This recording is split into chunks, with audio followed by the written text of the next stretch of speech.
अस्सलाम वालेकुम नाज़रीन, कैसे हैं आप। उम्मीद करता हूँ कि आप बिल्कुल ठीक होंगे और खैरियत से होंगे। तो नाज़रीन, मैं हूँ मोहम्मद समी। आप देख रहे हैं यूट्यूब चैनल हकीकत न्यूज़। नाज़रीन, आज हम बात करेंगे कि मंशियात फरोश अनमोल और पिंकी, जिसका एक नेटवर्क जो है वो कराची और दूसरे मुल्क में जो है वो फैला हुआ है। तो इसका जो मुकम्मल जानकारी है वो मैं आप लोगों को पेश करूंगा कि इसका अपना जो नेटवर्क है वो कैसे बनाया। इसकी मुकम्मल तफसीलात मैं आप लोगों के साथ शेयर करूंगा। आपसे गुजारिश है कि चैनल को सब्सक्राइब कर दें, बेल आइकॉन का बटन प्रेस कर दें ताकि मेरी आने वाली हर न्यू वीडियो आपको सबसे पहले मिल सके। नाज़रीन, वीडियो अगर पसंद आए तो इसे लाइक और दोस्तों के साथ शेयर ज़रूर करें। नाज़रीन, चलते हैं हम अपनी वीडियो की तरफ। नाज़रीन, कराची में कोकीन और दीगर मंशियात की मुबीना ड्रग डीलर जो हैं अनमोल और पिंकी, इसने अपना नेटवर्क कैसे कायम किया, इसकी मुकम्मल तफसीलात आप लोगों को पेश करूंगा। कराची में कोकीन और दीगर मंशियात की मुबीना डीलर अनमोल और पिंकी ने कराची में अपना नेटवर्क कैसे कायम किया, वो ये गंदा धंधा कब से कर रही है, इस हवाले से अहम तफसीलात आपके सामने पेश करूंगा। मंशियात की मुबीना डीलर अनमोल कराची के इलाके निगारा गोट बलोच पाड़ा की रिहायशी थी। साल 2008 में डिफेंस और कल्फटन में होने वाली डांस पार्टी में मंशियात की सप्लाई का आगाज़ किया। मुलजिम ने इस फील्ड में अपना नाम पिंकी रखा और फिर ऐसा ऐसा अपने काम को फैलाया। यानी वो किसी कराची में किसी पार्टी में गई और वहाँ से इसने जो है वो अपना धंधा अपना कारोबार जो है वो शुरू किया।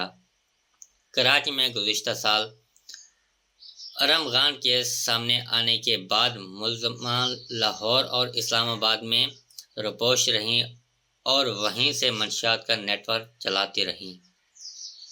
नाज़रीन, वहाँ पे जो है कराची में कुछ केस सामने आने के बाद उसने अपना रुख जो है वो इस्लामाबाद और लाहौर की तरफ कर दिया और वहाँ से जो है ये अपना मुकम्मल कारोबार जो है वो चलाती रही हैं। ज़राए का दावा है कि मुलज़मा अनमोल और पिंकी के 800 से ज़ायद कस्टमर थे जिनको वो अपने नेटवर्क के ज़रिए मंशियात सप्लाई करती थी। मुलज़मा के दो सगे भाई भी मंशियात स्मगलिंग में गिरफ्तार होकर जेल जा चुके हैं। यानी अनमोल और पिंकी जो है ये इसने अपना कारोबार जो है वो कराची से शुरू किया। वहाँ पे किसी पार्टी में गई और वहाँ से जो है ये अपना स्मगलिंग का जो कारोबार है वहाँ से शुरू किया और वहाँ पे कुछ केस हुए तो वहाँ से उसने अपना रुख जो है वो इस्लामाबाद और लाहौर में कर दिया। इस्लामाबाद की तरफ और लाहौर की तरफ जो है वो अपना रुख कर दिया और वहाँ से जो है वो अपना कारोबार चलाती रही।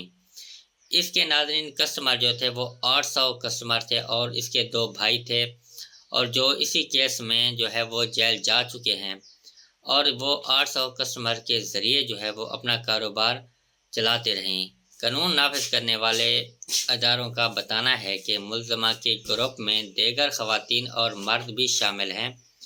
नेटवर्क के कारिंदगी को कोकीन स्मगलिंग के मुख्तलिफ शहरों कराची की जमात का ऑनलाइन फ़रोख्त भी करते थे।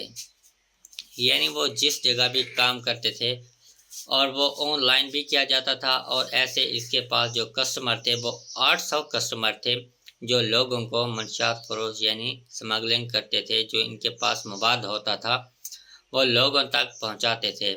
नाज़रीन, इसके जो दो भाई थे वो इसी केस में जो है वो जेल भी जा चुके हैं। उसके बाद नाज़रीन ज़राए का बताना है कि मुलज़मा लाहौर में कपड़े का कारोबार भी करती थी। लाहौर में कपड़े का कारोबार भी करती थी। याद रहे कि कराची में गार्डन पुलिस ने आज कामयाब कार्रवाई करते हुए मंशियात फरोश खातून को गिरफ्तार किया था। मुलज़मा को आज ही अदालत में बगैर हथकड़ियाँ लगाए पेश किया गया। पुलिस एहलकार रास्ता दिखाता रहा। मुलज़मा अनमोल और पिंकी वही IP प्रोटोकॉल के मज़े लेती रही। तो नाज़रीन, ये थी हमारी आज की खबर जो मैंने आपको शेयर की है। اس خبر کے ساتھ مجھے دیں اجازت۔ اللہ حافظ، ملتے ہیں اس سے اگلی ویڈیو میں۔